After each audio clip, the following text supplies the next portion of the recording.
Thanks, Pastor Carey. Yeah, my name is Nathan Bingaman. I've filled in here before.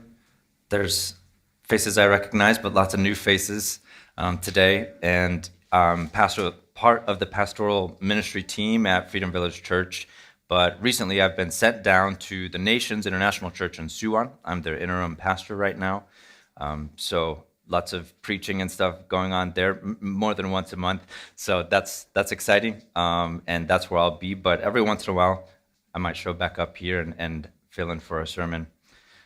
So today, I wanted to preach from something that I've been studying. I'm doing a sermon series in Matthew and kind of stumbled upon something that I wanted to explore more and study a little bit more. So that's what I did for this sermon. This sermon is going to be from Matthew 2, and it's missions and the Magi. But let me pray, and then we'll get started. Mighty God, we thank you for all that you have done for us. We thank you that you search for us and you find us like a good shepherd. You are always after us to guide us and to take care of us, to make sure that we grow, to make sure that we have fellowship and unity with each other, and to make sure that we hear your voice and draw near to you.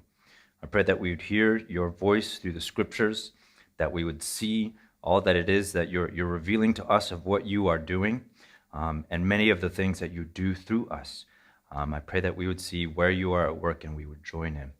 It's in your name we pray. Amen. So, you've probably heard a sermon on missions before, or maybe you haven't, but in missions or in the modern mission movement, the Great Commission has pride of place, and the Great Commission comes at the very end of the book of Matthew. And maybe some of you have even memorized it. The first phrase of what Jesus says in the Great Commission is, "Go make disciples of all the nations." And today, the big question that I want to look at is, why does God tell us to go? Go. It's not just make disciples, it's go make disciples. And I could preach maybe from a theological framework. We know that the Great Commission, what Jesus commands his disciples, reminds us of God's call to Abram before he was called Abraham, where God said to him, "Go from your land and from your family to a place that I will show you." And even that call to Abraham harkens back to a call that God gives to all of humankind. When God is creating humans and he gives them a command, which is to be their purpose, he says, "Fill the earth and rule over it." So theologically, it seems like the Great Commission is right on line with what God has been telling us from the very beginning. The biblical call to go is clear, but what does that mean? How do we go? What does go look like? How far do I need to go? My neighbor, the ends of the earth. Both of those things are mentioned in the New Testament. Love your neighbor. Go to the ends of the earth. That's in Acts. What does this go look like? You know, in the modern missions movement, we've kind of delegated some tasks to evangelization, okay? Preaching the good news. People who haven't heard yet, let's evangelize them, bring them the good news. And then, you know, there's others of us who are kind of trying to balance that out and say, hey, but don't forget, Jesus said, make disciples. So there's discipleship going on. How do we be disciples? How do we be disciples, making disciples? Maybe you've heard that phrase. And so I'm bringing up lots of questions because I think that as we follow our faith, as we follow the call of God, we might think, what are we supposed to be doing? What will it look like when we've done the right thing? How will I know that I've done the right thing and I've obeyed the Great Commission to go make disciples?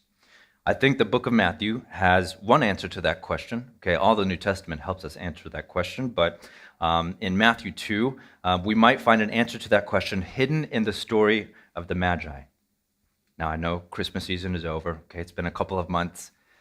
That's the only context, really, that we think of the Magi or the wise men, the three wise men. We sing songs about them and things like that.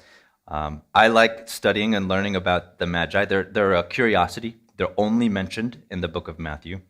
But as I was preparing my sermon series on the book of Matthew, I decided that the lens, the focus of my search is, what does Matthew tell us about discipleship? If the very end of the book of Matthew is the Great Commission, where Jesus tells us, go make disciples, what can we learn about what discipleship is and how we should do it from the whole book of Matthew? But that means the Magi are telling us something about discipleship as well. So I sat down, I was just kind of at my kitchen table, like, okay, what do the Magi have to tell us about discipleship? And I waited, and it hit me. The Magi have a lot to tell us, actually, about discipleship. It may be that the Magi are the first disciples of Jesus in the New Testament. And maybe they started following him before he was even born. The Magi are a pattern. The Magi are an example to us. Matthew, just to summarize Matthew really quick, Matthew is the gospel which refers back to the Old Testament very specifically and relies on the story of God's people, Israel, to tell the story of Jesus. So when he includes the Magi in the book of Matthew in chapter 2, he's referring back to the Old Testament, but I also think he's establishing a new pattern on top of those old patterns that are given in the Old Testament. So, where did the Magi come from? How did they know to come find Jesus? How did they know to worship him? It says that they are seeking Jesus, this new king, in order to worship him. Okay, it's not just a curiosity. They're not just tourists. They want to worship. How did they know? God's own people didn't know, but how did the Magi know? Well, I have a story to share, okay? This story starts back in Daniel 2. Matthew, he's relying on the Old Testament. The book of Daniel was very important to the Messiah and the salvation that God would accomplish for his people and the world. Maybe you've heard a little bit about the book of Daniel. There's these grand visions of history and the eras of God's people and maybe even human history, different empires fighting, and then the Son of Man, one like a Son of Man, shows up and is given the kingdom that will never end. He's given the kingdom that will truly be righteous and truly be pleasing to God. But before we get to those visions, in Daniel 2, there's a story that is told to help us understand Daniel himself. And so I'm actually going to read just straight from the scripture here to tell you this story, because I think it is a big clue to how did the Magi know? Why did the Magi follow Jesus and find Jesus? And I think Daniel 2 will tell us that. In the book of Daniel, we find that Judah, the kingdom of Judah, has finally been exiled. The kingdom of Israel had already been exiled by Assyria. And Judah, sort of David's line, David's family, is finally taken into exile by Babylon. They had held out, they had tried to reform, they had tried to keep the worship of God as pure as they could, but in the end, they disobey and they wander from God. And their punishment, the consequence, is to be dragged from their land into a different land. They don't get to be in their own land anymore. They don't get to be in charge anymore. Now they're under exile. In Babylon, King Nebuchadnezzar is king. Again, another famous king. So maybe you've heard some of these things before. Maybe you haven't. That's why I'm explaining it. King Nebuchadnezzar decides to take some of the best and brightest young men of Judah to serve him and become counselors to the king. Daniel is one of those young men, and so he is put into service in exile. So not only is Daniel and his friends, they're in Babylon, they're being sort of punished, theologically being punished by God because their people wandered and were unfaithful to the covenant, but now he has to work for King Nebuchadnezzar, okay? His boss is King Nebuchadnezzar, and if you know anything about him, he's kind of crazy, okay? He has his own story arc in the book of Daniel. In Babylon, there were other groups of people, in all likelihood, who were also taken from their land and pressed into service for the king. in the book of Daniel over and over again. There's groups of people who are mentioned, the magicians, the enchanters, the sorcerers, as I'll read. And one of those people groups is called the Chaldeans. The Chaldeans is a name that's almost synonymous with Babylonians. So to the Israelite people and to the Old Testament, Chaldeans, I think that's how it's pronounced, Chaldeans, I'm going to say Chaldeans, is synonymous with Babylonians. But in Babylon, the Chaldeans are just one people group within them who are counselors to the king. Somehow, some way, they were equipped. They had a wisdom tradition, maybe like we see in Israel with the book of Proverbs. Maybe they had their own wisdom tradition. Often their name in Hebrew is translated just wise men. Sound familiar? 3 wise men, Magi. Maybe, my theory goes, maybe the Magi came from this people group, the Chaldeans, who were also pressed into service in Babylon.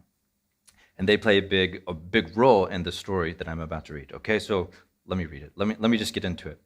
This is Daniel chapter 2, starting in verse 1. In the 2nd year of the reign of Nebuchadnezzar, Nebuchadnezzar had dreams. His spirit was troubled, and his sleep left him. Then the king commanded that the magicians, the enchanters, the sorcerers, and the Chaldeans be summoned to tell the king his dreams. So they came in and stood before the king. The king said to them, "I had a dream, and my spirit is troubled to know the dream." Then the Chaldeans said to the king in Aramaic, "O king, live forever. Tell your servants the dream, and we will show you the interpretation." The king answered and said to the Chaldeans, "The word from me is firm. If you do not make known to me the dream and its interpretation, you shall be torn limb from limb, and your houses shall be laid in ruins. But if you show the dream and its interpretation, you shall receive from me gifts and rewards and great honor. Therefore, show me the dream and its interpretation." They answered a second time and said, "Let the king tell his servants the dream, and we will show its interpretation." The king answered and said, "I know with certainty that you are trying to gain time, because you see that the word from me is firm. If you do not make the dream known to me, there is but one sentence for you. You have agreed to speak lying and corrupt words before me till the times change. Therefore, tell me the dream, and I shall know that you can show me its interpretation." The Chaldeans answered the king and said, "There is not a man on earth who can meet the king's demand, for no great and powerful king has asked such a thing of any magician or enchanter or Chaldean. The thing that the king asks is difficult, and no one can show it to the king except the gods, whose dwelling is not with flesh." Because of this, the king was angry and very furious and commanded that all the wise men of Babylon be destroyed. So the decree went out, and the wise men were about to be killed, and they sought Daniel and his companions to kill them. Then Daniel replied with prudence and discretion to Arioch, the captain of the king's guard, who had gone out to kill the wise men of Babylon. He declared to Arioch, the king's captain, "Why is the decree of the king so urgent?" Then Arioch made the matter known to Daniel, and Daniel went in and requested the king to appoint him a time that he might show the interpretation to the king. Then Daniel went to his house and made the matter known to Hananiah, Mishael, and Azariah, his companions, and told them to seek mercy from the God of heaven concerning this mystery, so that Daniel and his companions might not be destroyed with the rest of the wise men of Babylon. Then the mystery was revealed to Daniel in a vision of the night. Then Daniel blessed the God of heaven. Daniel answered and said, "Blessed be the name of God forever and ever, to whom belong wisdom and might. He changes times and seasons. He removes kings and sets up kings. He gives wisdom to the wise and knowledge to those who have understanding. He reveals deep and hidden things. He knows what is in the darkness, and the light dwells with him. To you, O God of my fathers, I give thanks and praise, for you have given me wisdom and might, and have now made known to me what we asked of you. For you have made known to us the king's matter." Therefore Daniel went in to Arioch, whom the king had appointed to destroy the wise men of Babylon. He went and said thus to him, "Do not destroy the wise men of Babylon. Bring me in before the king, and I will show the king the interpretation." So the story goes on. I won't read the whole book of Daniel, just a large chunk of it, because it's very dramatic. The stakes are high. And so we could read this as a story about Daniel and his companions surviving under exile, and maybe skip over the part about the Chaldeans and those other wise men and enchanters, astrologers, interpreters, counselors to the king. But because Daniel and his companions had faith in God, they actually saved the Chaldeans and the other people. So those people faced extermination. The king was going to eradicate them and gave them this impossible task. But because Daniel is there and Daniel is faithful, they are saved. The dream that Daniel goes on to describe to King Nebuchadnezzar and the interpretation that he gives is very interesting too. It's about a statue. Maybe you've heard this before. It's a statue which represents the empires of man, the empires of humans. And that statue is destroyed by a stone not made by human hands. So it's a picture of the empires, the kingdoms of humankind being taken over by the kingdom of God. So it's very messianic, actually, in its message. It points to the kingdom that will never end. And Daniel continues to have visions of his own which draw out the details of that. And he sees one like a son of man who is given this kingdom that will never end.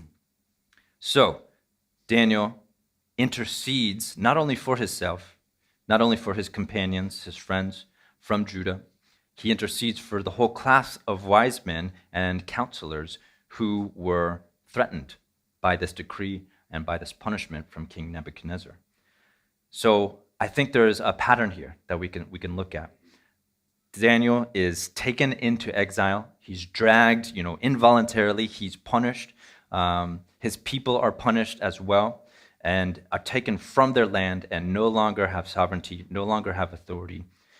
But Daniel continues to pursue righteousness, continues to pursue piety towards God. He prays to God, opens his window and prays to God, even though there is a threat of persecution for keeping that relationship of prayer with God. And because he has that practice of connection and prayer with God, he actually intercedes for all the wise, all the counselors to the king, and God chooses to answer. And when Daniel can take the dream and its interpretation to the king, no one is killed, no one is executed. So I think there's something there about a model or an example of how we should act when we're in exile. There's something in the Old Testament and the New Testament which seems to say to us, and I think the book of Matthew could say to us, this will be its own sermon, but we are in some ways, and in the biggest way, still under exile, right? We're not in the kingdom of God on earth yet. So Daniel is an example to us of how to survive, how to live in exile. And I think when we practice our righteousness and connection with God, we actually bring prosperity to those around us. And that's what Daniel did.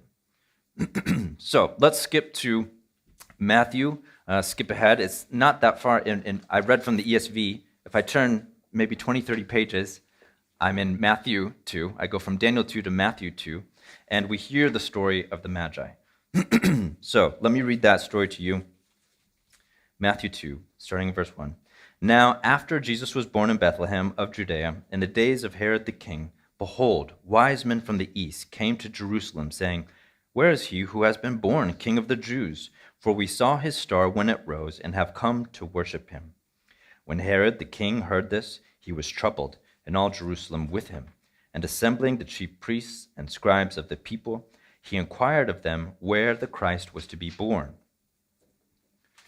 They told him, In Bethlehem of Judea, for so it is written by the prophet, And you, O Bethlehem, in the land of Judah, are by no means least among the rulers of Judah, for from you shall come a ruler who will shepherd my people Israel.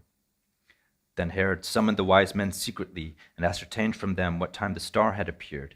And he sent them to Bethlehem, saying, Go and search diligently for the child, and when you have found him, bring me word that I too may come and worship him. After listening to the king, they went on their way. And behold, the star that they had seen, when it rose, went before them, until it came to rest over the place where the child was. When they saw the star, they rejoiced exceedingly with great joy. And going into the house, they saw the child with Mary and with Mary his mother, and they fell down and worshipped him. Then, opening their treasures, they offered him gifts, gold and frankincense and myrrh. And being warned in a dream not to return to Herod, they departed to their own country by another way. So the elements of this story have echoes of Daniel 2. We have a king, he's kind of a bloodthirsty king. He's trying to secure his rule, and he's using the wise men to get his way. And the wise men, because of their piety, they are able to actually have that fellowship and connection with God. They receive a warning in a dream, and they depart and they go away from the evil king. And we wonder. The question was, how did this happen? How could they do this? And so I think the Magi serve as an example to us. The Magi are an example of people who, again, the story goes, maybe this is how it happened. There was the people group of the Chaldeans, and from them come descendants or a culture which is familiar with the stars, and they're familiar with these kind of esoteric things. They know how to search out these hard matters. And so somehow, some way, a star arises. We don't know how, probably a miracle. There is a star that shows up, and they're like, we got to follow that star. And so they are led by God through their knowledge, through their culture, if that makes sense. And I think that's a teachable moment, because I think often when we think of God showing us something or the Spirit leading us, sometimes we have in our heads something that's just like strange and doesn't make any sense and was totally unexpected. And maybe sometimes it is that. But in this case, the Spirit guides these Magi in a way that's according to their knowledge. God actually speaks to them in their language. Okay, he says, "Oh, you're astrologers? Let me give you a star to follow," and they follow it. And so I think that speaks to us. There's something called in missions. There's something called contextualization. God speaks to us in the language that we have. If you're an Israelite, if you're the people of God, then he can speak to you through the scriptures that you have. But if you're a Chaldean and you're an astrologer and you read the stars, then God can speak to you in that way as well. God can speak to you in a vision, in a dream, if that's what he chooses to speak to you in. So the Magi, I think they have a lot to show us about missions and what being a disciple looks like. I don't have a map. Maybe if I had one other slide, I wanted to show this cool painting of the Magi. But if I had one other slide, I would show you that if this was the sort of the ancient Eastern map, Jerusalem would maybe be way over here, and there's Arabian desert right here. And if you follow the Arabian desert way down over here, this is where King Nebuchadnezzar probably ruled and reigned in Babylon. So, in all likelihood, the Chaldeans came from somewhere here, traveled all the way across the known world, the Arabian desert, to end up in the land of Judah, in Jerusalem, where Daniel was exiled from.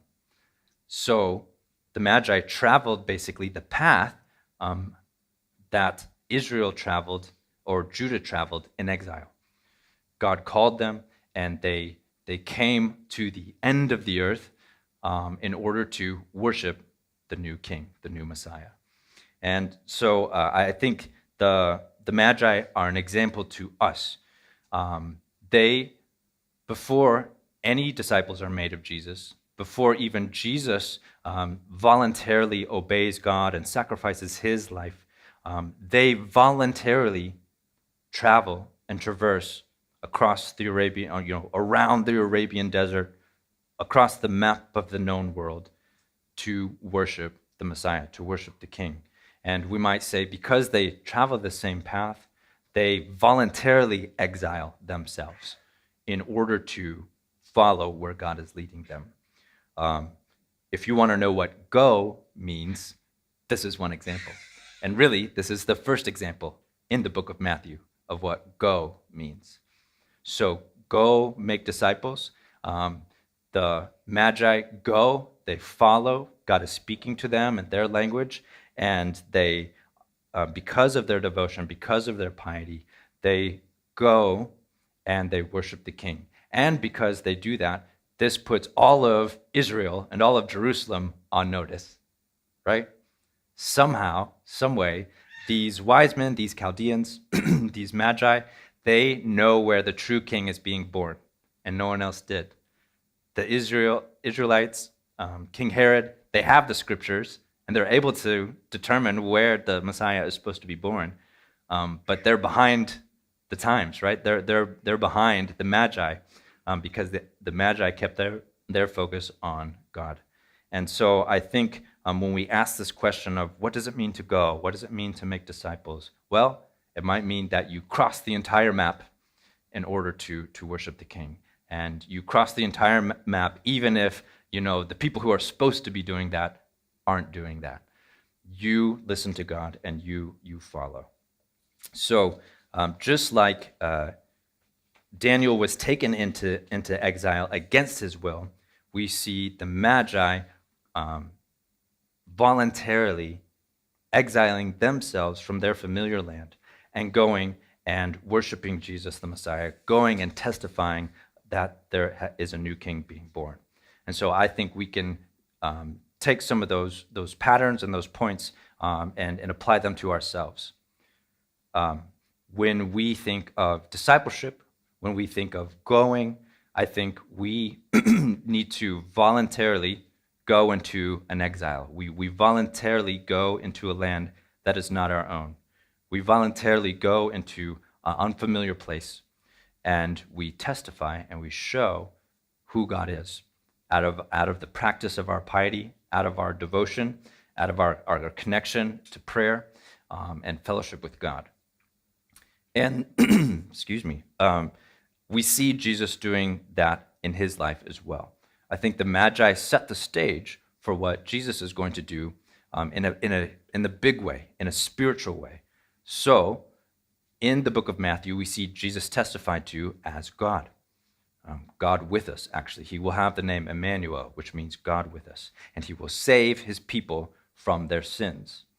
But the way that he chose to do that was being born as a vulnerable baby and growing and maturing as fully human and living in a world where he is not in power, where he doesn't have authority, where he's not familiar. And so the Magi setting this pattern of voluntarily going to exile, we see Jesus voluntarily going in and being born under the exile that his people are in. We see Jesus doing that. And Jesus prays, and Jesus keeps a close connection with God, just like Daniel, praying often, and even under threat of persecution, continuing to obey God. And maybe you've heard that before, maybe you've seen that before, but I just think it's amazing how in the book of Matthew, already, right in chapter 2, we see that Gentiles are doing that, okay? The Gentile pattern of the Magi is giving us a hint of the pattern of Jesus voluntarily going into exile, voluntarily drawing near to people who need to be saved, who need to hear the gospel. And so that serves as an example for us. How do we go? How far do we go? Well, maybe we go across the entire map, right? Because there could be a pressure for us. Oh, well, there's people right around you that need to be saved. And that's true. Maybe there's a person who's very unfamiliar to you, doesn't share your language, doesn't share your culture, and you need to voluntarily go into the exile of that context to show who God is, to practice your piety and your devotion. But don't forget, it might be that God leads you and speaks to you all the way across the map and takes you to the end of the earth to do that. Now, we're all in South Korea. I'm not Korean. I was born and raised in America, and I'm finding myself here. And you may think, I already did. If we had a globe and we spun it from where I was born to where we are right now, I did. I crossed the map. But the command is still go, go. So who is outside my familiar routine? Who is outside my familiar lifestyle? Who is that neighbor who I really wouldn't otherwise have a conversation with? How can I go make a disciple of them? How can I go and voluntarily put myself in a weak place, in a weak position, humble myself, and testify to God and testify to my goodness, and in a way that grows out of my actual piety and devotion, right? See how there's been these examples that just stack up and stack up and stack up. We have Daniel, and we have the Magi, and we have Jesus, and then Jesus at the end of Matthew says, go make disciples.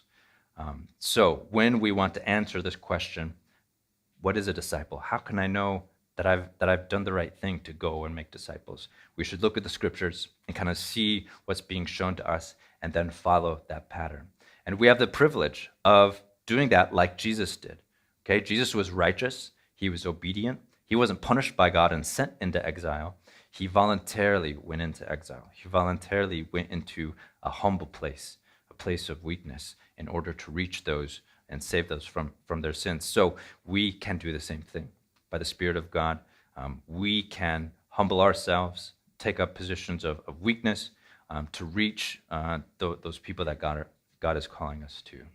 So I hope that we can follow that pattern and join in this big story that crosses from the Old Testament to the New Testament and right into our lives. Okay, let me pray for you.